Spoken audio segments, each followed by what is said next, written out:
Yo, what's good, everybody, and welcome back, finally, to the Ozzy CatSpam tutorial version 3.0. This is so long overdue, and I maybe have an excuse for that. I don't know. Okay, to be truthful, okay, I literally since the last CatSpam tutorial, I graduated. I started going to university. Um, a lot of things happened, and I guess that's my way of saying sorry this took too long. But it's finally here, and I just want to say I will be uploading another video probably pretty shortly. It'll be a montage, so you can stay looking out for that. And I'd really appreciate if you subscribe because I'll be trying to get to 2.5 thousand subscribers by the end of the year. But yeah, without anything else that I really have to say here, let's just get straight into the tutorial because I know you guys have been dying to see the most up-to-date meta advice for 3-cat spam in the year that we are in now, 2026. Now, building off of last year's tutorial, which by the way, if you have not watched it, I will link it down in the description. I highly recommend watching that one first before you watch this one. However, we will be covering more and less some of the same stuff. Starting off with the primary section. Now, to really no one's surprise, okay, my main recommendation is going to be the ultimatum. Like, Pixelgun just suck at letting this not be in the spotlight because earlier actually this year and around late 2025 they added in the your fave shotgun, which was a part of the 3CatSpam boy set, which this was actually a better shotgun than the ultimatum for quite a long time, except it got nerfed 3 times in a row, and the ultimatum is now back as the #1 shotgun. So I don't really have anything else to strongly recommend. However, I will add that if you're free to play and you don't have the ultimatum, the Devastator is a really, really good underrated option. This is a gallery weapon that you can get for 250 coupons, and if you upgrade it up to mythical, it is actually a very, very solid finishing option for kill confirming, for, I don't know, maybe getting a close range kill if someone's low, stuff like that. The Devastator is really good. If you have the ultimatum though, I'm just gonna have to stick with it. Okay, for the backup category, quite a few changes here actually, especially from last year. The first big change is that the Thunderer got a small buff that now makes it the highest damage single shot backup, and as everybody knows, that is usually what you want to go towards for cat spam, the highest damage available. This is a one shot to 260 armor, not that anyone uses 260 armor anymore, but it does 134, and that is the highest damage for a backup, so it's going to be my #1 recommendation. Second place, however, I think I also said this last year, the Hypno Hunter. Still, I cannot recommend this weapon enough for literally any playstyle, cat spam included. This is just a great backup option. Okay, it has no delay, super fast fire rate, reliable damage, it can one-shot bots, the capacity is immense, it's just very versatile, very flexible. Also the best backup for duels, for anyone watching that's interested in playing duels. But yeah, for cat spam, I'm going to have to recommend this one spot below Thunderer because it just doesn't have quite as much damage. Okay, I think that versatility isn't quite as important as damage output for the backup category. Other recommendable picks would be kind of trailing off of last year. The Corrupted Exterminator, still very much a solid option. The Sharp Puck, still very much a solid option. The Gilded Gaze, although severely nerfed, is still pretty good. The Deadly Heartbeat, the Frozen Heartbeat, sorry, is really, really good. Not only with the set effect, but just on its own as well. This does Thunder damage, but it just has a fixed delay, so if you don't want to use the Thunderer, you could use this. But aside from that, the Sparkling Horn and Exterminator also, I should probably mention, are also decent picks. Where's the Exterminator? Here it is. Moving on to the melee section. I, in previous years, have never really had anything to say about this category because it's been pretty cut and dry for me. It's just been use whatever has the highest mobility, have fun. However, I actually have a specific weapon to recommend this year, and I might even end up making some sort of guide or tutorial on how to use this thing properly. But it's the Second Life Vacuum. Okay, I don't know if you guys have this. I think it came out in the the Fulfillment of Desires lottery, the one that just ended. But it is without a doubt in my mind the best melee weapon in the game. Okay, this is a dash weapon that does not require a charge, meaning you can just pull it out whenever you want, between shots, when you're trying to rotate, really whenever, and just dash once or twice, and it just adds this impenetrable layer of versatility to your movement.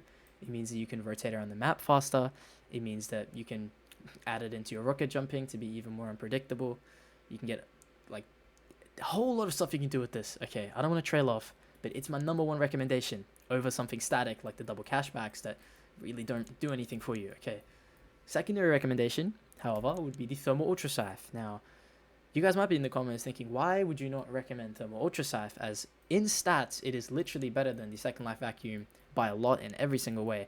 But the simple fact is that the Second Life Vacuum does not require you to commit to a full charge, which is like an entire action, okay? You can literally just take this thing out, shoot it once, and then just go back to cat spamming, which is kind of what you want to do in cat spam, because you want to be prioritizing getting kills over surviving. The more kills you get, the higher likelihood you have of winning. So there's no point in trying to avoid dying, because if you're not getting kills, then what's the point, right? However, I will say, similar to Hypno Hunter in the backup category, this is probably the better choice for like literally everything else you could possibly do in the game aside from cat spam. So I will still recommend it as my second choice. Other notable picks would be the Jet Spear for a quick grapple, the Assassin's Daggers for their absolutely broken invisibility effect that you can manipulate using the game's netcoding to just get invisibility for half the game, because I guess that's allowed. The Thawing Rapier, even after the nerf, still has a ridiculous bleeding effect. I don't really recommend it for cat spam, but like if you just want a melee weapon, it's pretty decent. And the brand new Heavy Steamers are a very nice semi-touchdown gauntlets-ish dash weapon that doesn't quite work the same as the old touchdown gauntlets, but they're not too far off either. Coming to the special category, however, and I cannot believe they fucking did this. I honestly think it's for the worst. The Necklace of the Ice King, ladies and gentlemen, got a buff to one-shot 280 now. So you no longer have to play around the fixed delay of the Cyber Lantern to benefit from one-shotting 280. No, you can literally just do it with the easiest to use, most versatile special in the entire game. So to really no one's surprise, I do think the Necklace of the Ice King is either first or like maybe second best weapon in the game right now, just because of this ability alone. It's a hit scan one-shot weapon with area damage in the special category, which basically no other weapon with this one's attributes actually has. Okay, my secondary picks, and I actually have two, would be the Cyber Lantern, and the only case where I recommend this over Notic is if you don't have Notic and you only have this, okay, which I don't really know how that would happen. I'm not really familiar with like when these weapons get released, like whether it's in a lottery or a van or like an event. But if you somehow don't have Notic and you have this is still very much usable. Okay, this has not been nerfed. It hasn't really been changed. This would still be the best if Notic did not get that buff. And my secondary recommendation is actually the Laser Bouncer, because this also got a sizable buff. To I don't even know how much damage it does, but it's a lot of fucking damage. It does like well over the requirement to one-shot 280. The reason I don't recommend it over the Necklace of the Ice King, however, is that you're going to get a much lower fire rate. You're going to get a capacity of 6, which is pretty low, and also this weapon has a capacity, meaning you have to reload, and you can't just pick up ammo and keep shooting.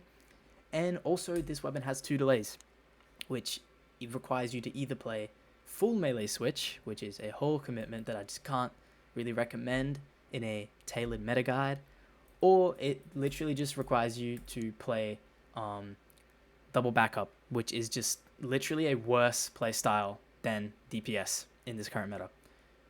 So yeah, I'm just gonna have to go with like Notic as the primary recommendation. If you somehow don't have any of these, I would say the Corrupted Necklace of the Ice King and the Cyber Cat Lantern are still like usable options. But yeah, sniper category. A massive newcomer here that I don't even think I have to mention in this video, because like at this point this is like common knowledge in the Pixel Gun community. The Shadow Spell is the best sniper weapon in the game, because if you didn't know why this thing is so good and why everybody in your lobbies is using it, it's because it basically took a sniper that was already well above the rest in PC. If you don't know the inevitability, the main reason, although really aside from it, it's still a fantastic sniper, the main reason that this was so popular before the Shadow Spell came along is that this weapon does not have a scope, meaning that it does not have spread on PC. If you didn't know, on PC, all snipers that have a scope, no matter what you do, no matter if it's your first shot or not, have a bullet spread that essentially makes them completely inaccurate at any form of range unless you're scoping in. These 2 snipers alone are the only ones that don't have that. They can also one-shot, and it just so happens that this one has every other fucking attribute you could possibly want on a sniper, okay? Like, it is ridiculous. Starting off, we have no reload, which is huge. This is the feature that makes the laser bow so good because you can just pick up ammo and keep going. You do not have to reload. You won't run out of ammo on this. It comes with a comfortable starting capacity. Anyway, the second feature, it has area damage, which is huge. It's a very generous area damage. The damage radius literally allows you to sometimes even one-shot people if you like slightly miss them. If not, it can act as a kill confirm. Always useful. Number 3, this weapon has no input delay. If you don't know what that means, it means you can switch to it from a delay weapon and get no delay. So it's like the Harsh Punisher. It's like the heavy sniper rifle, which is awesome because it literally means you don't have to melee switch in the best DPS loadout. This has never been a thing in the past because the best DPS loadout previously was this. If you replace Thunderer with like Gilded Gaze or something like that, in which you would have to do a melee switch from the backup weapon to the sniper weapon. But with the Shadow Spell, you literally don't have to do that.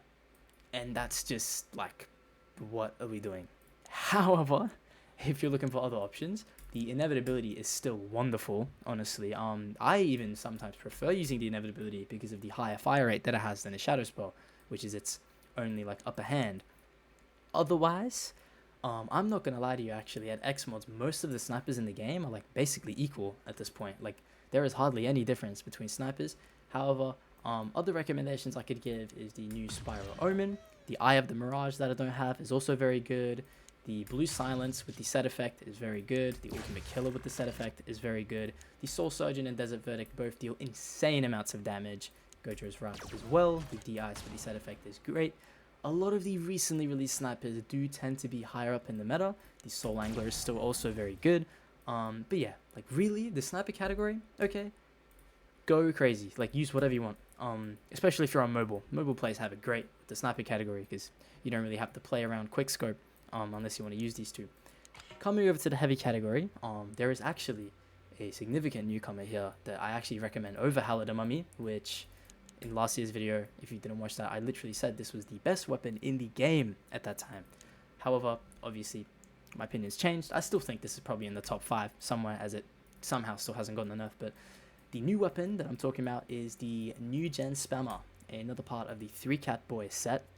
Incredibly powerful weapon set, by the way, even after all the nerfs that the weapons have gotten. But yeah, the new gen Spammer. The best way I could describe this weapon is if you quite literally just got the Bomber Cat and the Pixel Caller Refresher, and you just fuse them into one weapon with all of the pros and none of the cons. The new gen Spammer is a weapon with tank capacity, a relatively high fire rate, incredibly amazing rocket jump. This is probably the best weapon in the entire game for rocket jumping, okay? You have higher velocity than the Pixel Caller Refresher, and you also have a better super rocket jump than the Pixel Caller Refresher. So it's just literally just better for rocket jumping. And on top of that, you also get a one-shot capability because this gun does enough to one-shot, which means that you can actually use it as a potential 4th or 5th category, which is great. However, there is one tiny catch, which thanks to the Shadow Spell and no-tick one-shotting doesn't really fucking matter. This gun has output delay, meaning that if you shoot this and then go to, let's say, your Ultimatum or your Thunderer, you will be getting delay. However, this isn't really an issue because it just so happens that the current 2 meta weapons for the special and sniper categories both have either no delay or no input delay, meaning that you can shoot this, go to your Shadow Spell, one-tap someone, or you can go to your no-tick, one-tap someone, or you could just melee switch to whatever other weapon you want to use. Okay, go crazy. You could just go to the Second Life Vacuum. But for the armory section, that is actually going to be it for my weapon recommendations. I really can't recommend another loadout aside from this one for now. There are other playstyles you can play, which I'd recommend watching my last year's Metaguide video for if you want to learn more about those, because those are still viable. However, this is currently the best loadout in the game for 3Cat spamming. A couple other things that I want to cover before I guess we close out on the video. Number 1, the wear category. There's actually been a change for the first time in like millennium. We actually have the Ruby Knight armor that got released. I actually didn't know what this did for the longest time until like someone finally fucking told me like a couple months ago. If you guys didn't know, this armor, although the movement stats are reduced from the veteran's armor, it has the same amount of hit points, so you get 280 on both of these. However, this has a unique effect where anybody who hits you, doesn't matter how much they hit you for, they can also kill you and it still works. gets a permanent target mark until they're killed that also has a hidden secondary effect, which is that the damage you deal to them is increased by 20%. I said hidden, I just realized it's here, but it was not there before. So people literally just found this shit out.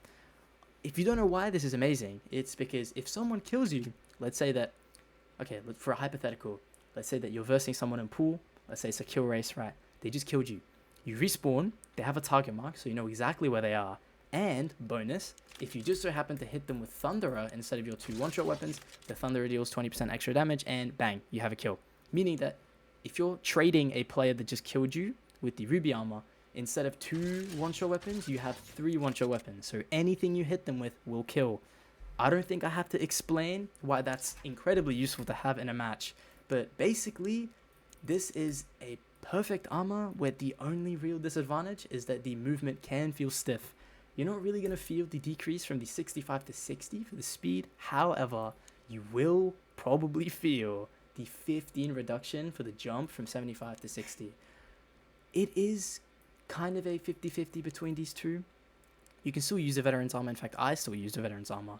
But yeah, really, whichever one you want to use, I just thought it'd be really worth mentioning that the Ruby Knight armor is pretty significant to the meta. But really, aside from that, that is going to be it for today's meta guide. I just want to say again, before we close the video out, thank you guys so much for the support on not only the last meta guide, but also the original CatSpam tutorial before that. I still get comments and people tagging me on Discord servers, thanking me for that tutorial. And I'm glad that it could help you guys out.